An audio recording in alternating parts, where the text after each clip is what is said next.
7મા class છોડું છું શાળાના શ્રી તાલુકા શાળાનું વતન જામજોધપુર છે. આજે હું તમારા બધાની સામે ફૂલો એટલા રંગીન અને સુગંધીદાર શું કામે હોય છે તે કહેવાનું છું.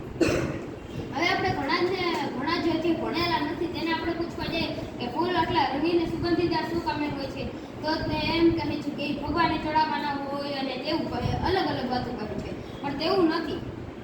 ફૂલો એટલા રંગીન અને સુગંધીદાર એટલે હોય છે કે જે ફૂલો રંગીન અને સુગંધીદાર હોય છે તે કીટકોને આકર્ષે છે.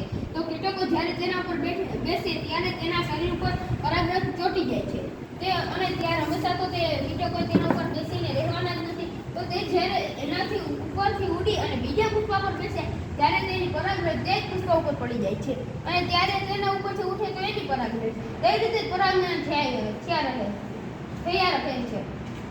તેના માટે ફૂલો એટલા રંગીન અને સુગંધીદાર હોય છે. હવે વાત આવે છે સ્ત્રીકેસર અને પુંકેસરની. તો તે આપણને ખબર કેમ પડે? તો જે પુંકેસર હોય છે, જેમ કે આપણે આ પુષ્પમાં છે, તો સૌપ્રથમ તેના પર્ણ એટલે કે પાન આપણે કાઢી લેવાના.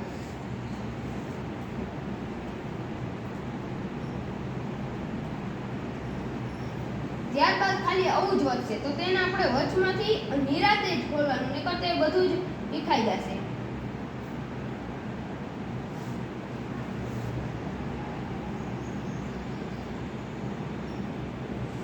હવે તમે જોઈ શકો છો કે આમાં સાવ નાના નાના દાણા દેખાય છે. તો તે શું છે? તો તે છે પરાગરજ. હવે પરાગરજ એટલે શું? તો તે પુંકેસરની તેના ઉપર પરાગાશય હોય છે, તેમાંથી તે ઉત્પન્ન થાય છે, તેને પરાગરજ કહેવાય છે. એટલે આપને ખબર પડી ગઈ કે આ છે પુંકેસર. તો હવે એવી રીતે આપણે ખબર પડે. તો હવે આપણે જાસૂદનું જોઈએ. તો જાસૂદમાં શું છે, સ્ત્રીકેસર કે પુંકેસર? તો હવે જાસૂદમાં બંને છે, પુંકેસર પણ છે અને સ્ત્રીકેસર પણ છે. એટલે આ દ્વિલિંગી પુષ્પ કહેવાય, પણ આમાં ફક્ત ખાલી પુંકેસર છે, તેના માટે તે એકલિંગી પુષ્પ કહેવાય. હવે હું તમને વિસ્તૃત એકલિંગી અને દ્વિલિંગીની સમજ આપું. એકલિંગી પુષ્પ હોય છે તેમાં સ્ત્રીકેસર કે પુંકેસર બંનેમાંથી એક જ હોય છે. ઉદાહરણ તરીકે મકાઈ, પપૈયા અને કાકડી તે ત્રણેયમાં ખાલી એક જ એકલિંગી પુષ્પ હોય છે. તેમાં કાં સ્ત્રીકેસર હોય છે કાં પુંકેસર. હવે વાત આવે છે દ્વિલિંગીની. તો તેમાં બંને હોય છે, પુંકેસર પણ હોય છે અને સ્ત્રીકેસર પણ હોય છે. તેમાં જાસૂદ, ગુલાબ, પેટુનિયા જેવા અનેક પુષ્પો આવે છે. તો જાસૂદ આવે છે એટલે જો તમે જોઈ શકો છો કે બંને છે, આમાં ઉપર સ્ત્રીકેસર છે અને બાજુમાં પુંકેસર છે. હવે આપણે પ્રશ્ન આવે કે હવે આપણે ખબર કેમ પડે કે પુંકેસર છે કે સ્ત્રીકેસર?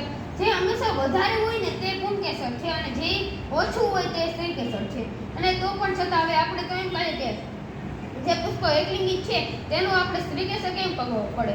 તો તેમાં કાંઈ જ નથી. તેને આપણે ખોલીને હમણાં મેં તમને બતાવ્યું તેમ ખોલીને જોશું તો તેમાં નાનું આમાં પરાગરજ હતી તેનાથી સહેજ મોટું થોડુંક દેખાશે.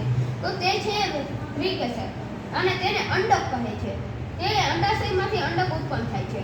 હવે વાત આવે છે અલિંગી અને લિંગીની. તો અલિંગી હોય છે તેને ગમે તે દૈહિક ભાગ દ્વારા નવા સજીવનું સર્જન થાય છે. જેમ કે આ પુષ્પ છે તેનું દૈહિક ભાગ એટલે કે હવે મેં આમાંથી આ પર્ણ તોડ્યું પણ ઘણીવાર ઉડીને અહીંયા પડી ગયું. તો તે હવે પ્રાણીઓ દ્વારા, મનુષ્ય દ્વારા કે જળ દ્વારા કે હવા. હવે આમાં વાત આવે છે કે બધા જ ફૂલોમાં ફક્ત પર્ણ દ્વારા જ નહીં પણ ઓછા ભાગે પર્ણ દ્વારા થાય છે, પણ વધારે પૂરતું ઝાડ દ્વારા જ થાય છે. જેમ કે તેની ડાળીઓ વાવીએ તો પણ ઉગે છે અને તેના મૂળ વાવીએ તો પણ ઉગે છે. હવે વાત આવે છે લિંગી. તો લિંગીમાં પણ કાંઈ નથી, તેમાં બીજ. હવે આમાં અલિંગીમાં આપણે કોઈ ભાગ દ્વારા કોઈ દૈહિક ભાગ દ્વારા નવા સજીવનું સર્જન થતું હતું અને આમાં બીજના દ્વારા સર્જન થાય છે. હવે આમાં આ તો ઉચ્ચ કક્ષાની વનસ્પતિમાં જોવા મળે છે, એટલે કે સારી જાતની વનસ્પતિ. હવે આમાં બીજની જરૂર છે અને આમાં પિતૃઓ જેવા બધા જ લક્ષણો હોતા નથી. હવે આવી જ વાત હું તમને ફરીથી સમજાવીશ કે હવે આપણે થોડાક દિવસ પછી કશું થઈ ગયું.